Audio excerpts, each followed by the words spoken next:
My new book, Facts That Aren't True, is out now. Don't forget about my other book, Rational Answers to Stupid Questions.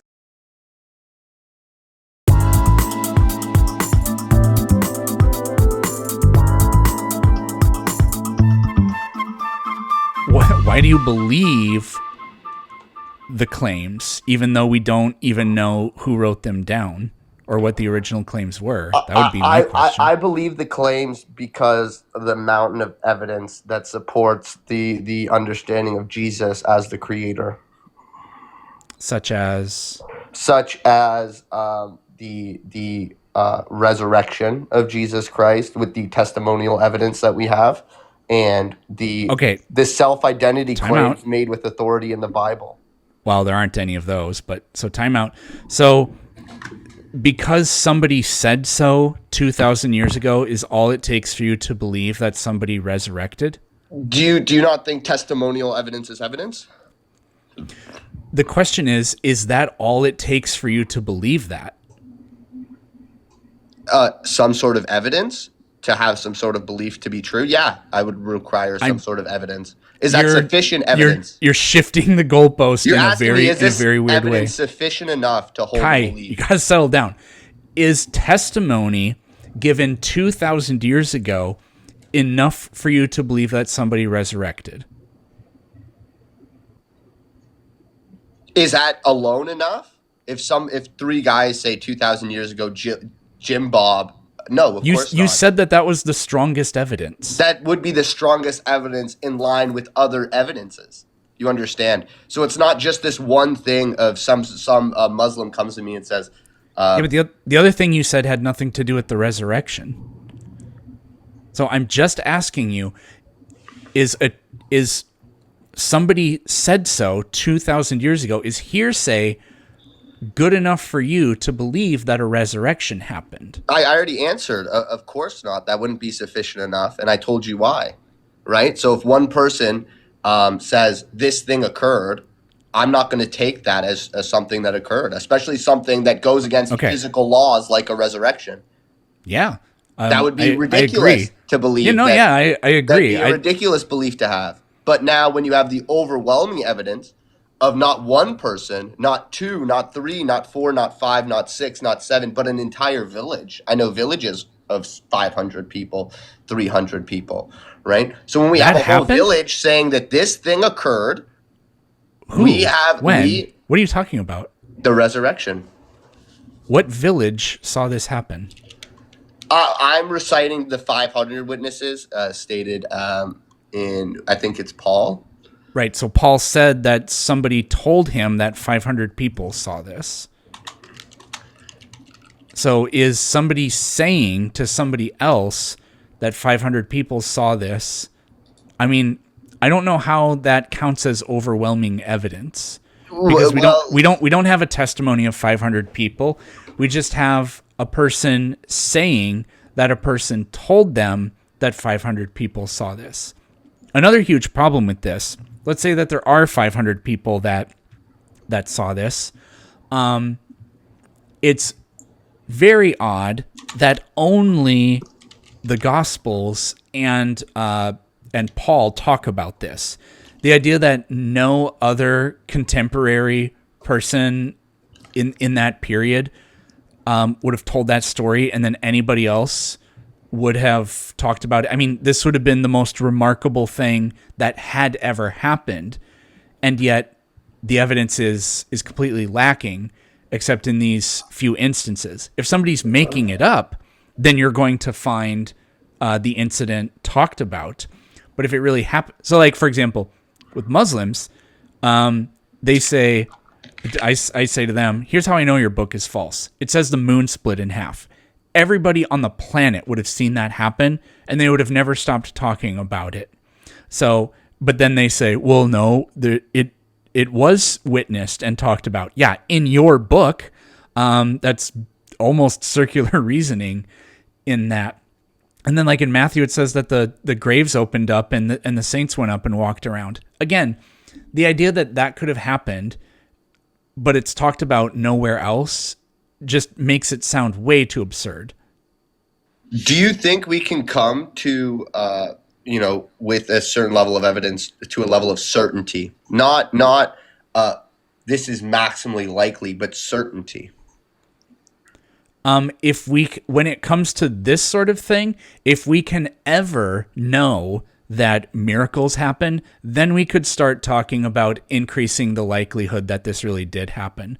Until then, I'm going to take this with as many grains of salt as every single mythology from Zeus and Odin to Horus to the dragon myths in some other culture, some other place in the world throughout history, which would be enough salt to kill me, probably. What you just said gave great insight, because what you said is no matter the amount of evidence, even though it might be more likely in the case of we experience a miracle, so now we can acknowledge this miracle might be more true, right?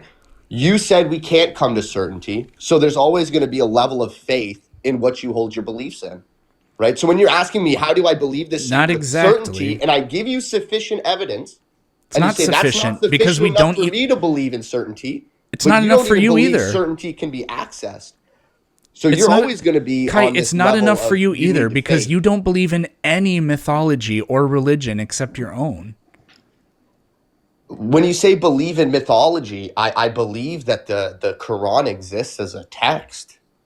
Yeah, but you don't think that he ascended to heaven on a Pegasus and split the moon in half? No, I don't. I don't believe some of the doctrine because I have reasons to believe that would be a false prophet, for example. I'm not going to get into that. That's not this live. But I have reasons to believe that there's no such things as prophets because I don't believe in magic or supernatural forces. They've never been demonstrated to be real. And what I was really saying is until somebody can demonstrate that those things are real, then we can talk about increasing the likelihood that the historical claims of them are real is warranted. Okay, so what is real is what corresponds with reality with you, right? That's a what's pretty real, good is what way you of said. putting What's it. true is what something corresponds with reality. Something that's true is real. Yeah, that's pretty good, yeah. Okay, so is it impossible for miracles to correspond with reality? No, it's not impossible for leprechauns to exist either. Real. So now we're back at the point Holy where miracles shit, dude. are real logically. Is it possible that leprechauns exist? You just haven't. Pardon? Is it possible that leprechauns exist? Again, that's such a red herring. Okay? It's not, that's because you know that they can exist. So then argument. I'm just going to say, therefore they do exist. Like, what are you talking about? You're granting the possibility if this thing occurs in what manner, right? If someone has a miracle in front of you, if someone has a miracle on a movie, you talking about CGI before, if you witnessed the CGI miracle, right? I'm just pointing out that this is possible. No matter the amount of evidence I bring to you, and we wouldn't be sufficient enough for you to even reach certainty. So of course, you're going to rely on faith to a certain extent. Especially in the way you're approaching this is, no matter the overwhelming evidence supporting this deity as Jesus Christ, as the God. And that's why I asked you. Overwhelming evidence. No. That's why I asked you, on what authority are you denying the identity claims Jesus makes? What authority does your negation serve? I'm not giving you any authoritative claim. He just never did it. Okay, so your opinion on the negation holds no authority to the identity claim of Jesus. That's what you're saying. You're saying not. I don't know authority to the identity claim that Jesus Christ made. What I'm telling you is that the claim is bullshit. So who's right though? If you have no authority, if he says I am, right, and you say you're not, I'm telling you that claim is false. Who holds authority? I'm not telling you that he worldview? really did say he is, and that I don't believe him. I'm telling you the claim is interpreted completely incorrectly.